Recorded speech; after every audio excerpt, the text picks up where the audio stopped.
Portugal's Algarve region has one of the most beautiful coastlines in the world. There's no doubt that Benagil Cave is one of its most popular attractions, but as of September 2023, paddlers can no longer enter the cave and nobody is allowed to step foot on the beach. So, is it worth it to visit the caves of the Algarve? We're going to answer that question as we took a boat tour to see Benagil Cave and the coastal cliffs of this stunning destination.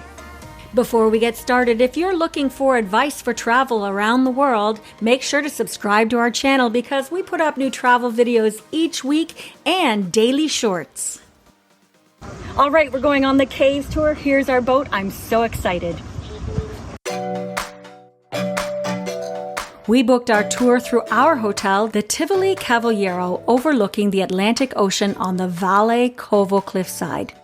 It was €35 per person and it included a hotel pickup. You can also book tours through Get Your Guide. We have included them in the links below. Tours will pick you up at your Algarve hotel to transfer you to the location, including from Lagos and Cavaliero. Our small group tour began in Portimao, located between Lagos and Cavaliero, where we hopped aboard a Zodiac holding just 16 people. We're off to see the Benagil Caves. Yeah, it's going to be fun. It looks like we're on a nice speedboat. Hopefully we don't get too wet. I think we're going to get wet.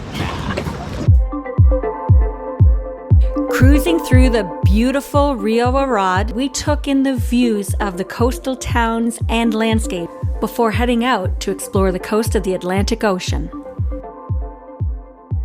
The boat tour was fun in its own right. The sea cliffs of the Algarve are absolutely stunning. I don't think I have ever witnessed so many sea caves, rock towers, and formations in one place. It was one extraordinary view after another.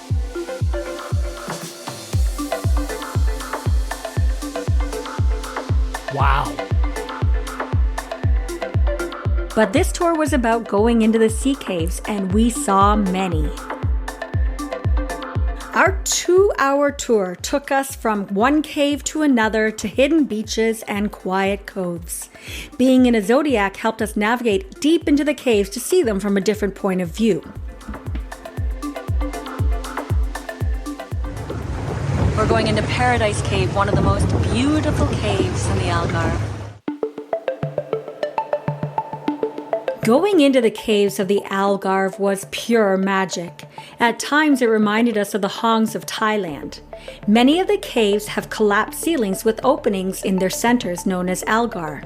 They make for beautiful views and seeing them by boat is the best. Woo! So we've seen a lot of beautiful caves. I'm interested to see what Benagil is like, why it is the most popular, because I thought they were all really beautiful. I think doing it on the dinghy was good. We already saw a kayaker fall in. It's pretty wavy out there with all of the boats, and I don't think you can really get to see a lot of caves. We got to see several caves, and being in the small boat, this company we're with is the original in the Algarve, so they seem to know all of the timing the best.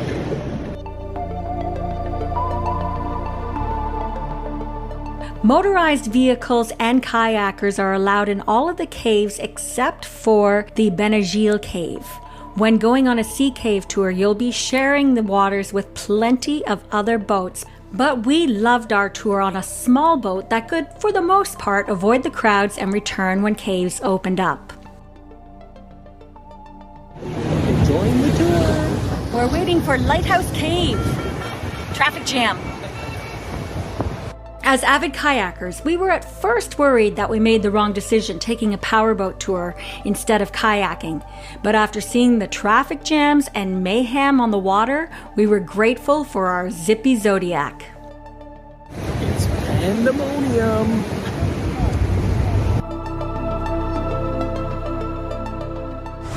Wow! This is so cool!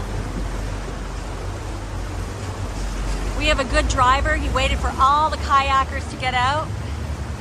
We're with the original company here in the Algarve for boat tours.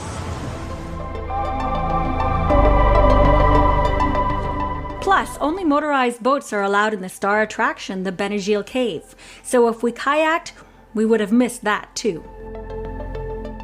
Okay, so there was a bit of a lineup at Benagil Caves. It's going to be about a 10-minute wait. So we've come up to a beach here and someone's going to get out and swim. Praia da Marina is often voted one of the best beaches in Europe. It is known for its soft sand and amazing formation, particularly Elephant Rock. This is also where you start the famous Seven Hanging Valleys hike.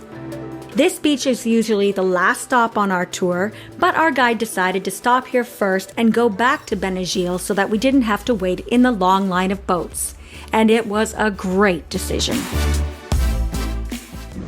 I'm excited to see Benagil Cave, but all the caves are beautiful. Here we go, the pièce de résistance, the star attraction. Is it worth it? Up until recently, people could kayak and paddleboard into the Benagil Cave and get off their boats to enjoy the beach.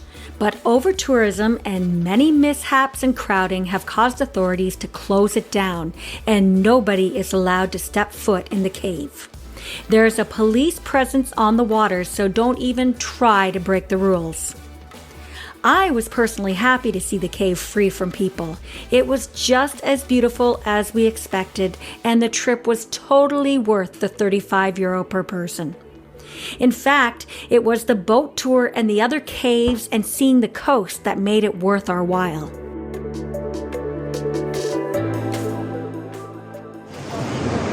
This is our hotel. One of our stops was right in front of our hotel. The Tivoli Cavallero has the best location in the Algarve, and boat tours stop to take a look at this 5-star hotel that looks over an incredible grotto.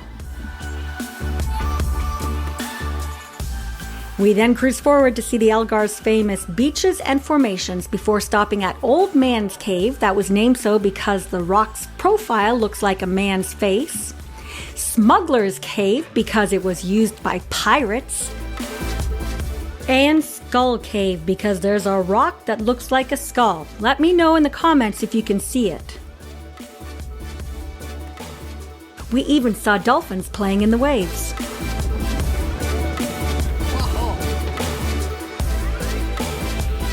A dolphin tour wasn't part of our excursion, but our captain saw them in the distance and made a beeline for us to take a look. It was a magical way to end a beautiful day.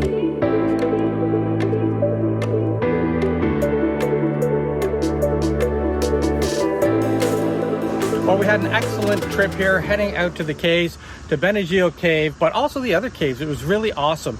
Super suggest that you get on a smaller boat like this. We saw a lot of bigger boats, but this is great. You can get right in there, and our driver was awesome. Waited till all the big boats were gone, and it was like we had our own little private tour.